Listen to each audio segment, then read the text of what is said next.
Ritu, thank you for that update. The other big event later this evening is the October CPI number, and the CNBC TV18 poll sees it at 0.25% compared to 1.54 in September and well over 6% in the same quarter, the same month last year. This is the lowest reading after the new series of the CPI was created in 2013. Latha has more on what to expect and why. Latha.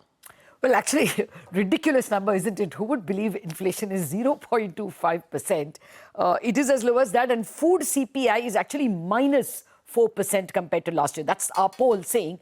And if it does come at minus 4 or whatever, it would be the 5th consecutive month when food prices in year-on-year terms as a whole are lower than what they were last year. Actually, this whole 0.25 headline inflation, minus 4 food inflation is all because of a very high base. Last year, same time, potatoes, onions, tomatoes, not same time, more in October.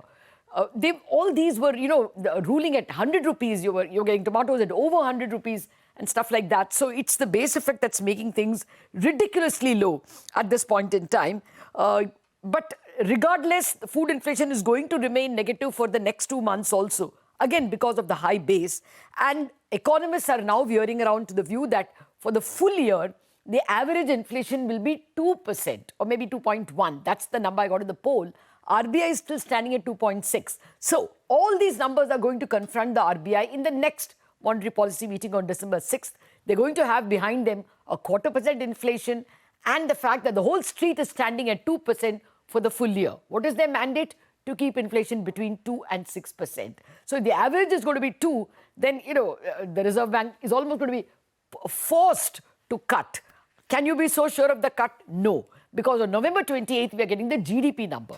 GDP number for the July, August, September quarter may well come at 7.5% or thereabouts. Then even if there is space for a cut, is there a need for a cut?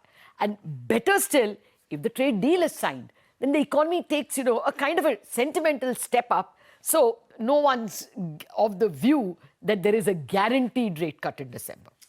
To cut or not to cut, the question always on the street, isn't it, Latha? Thank you for that update. By the way,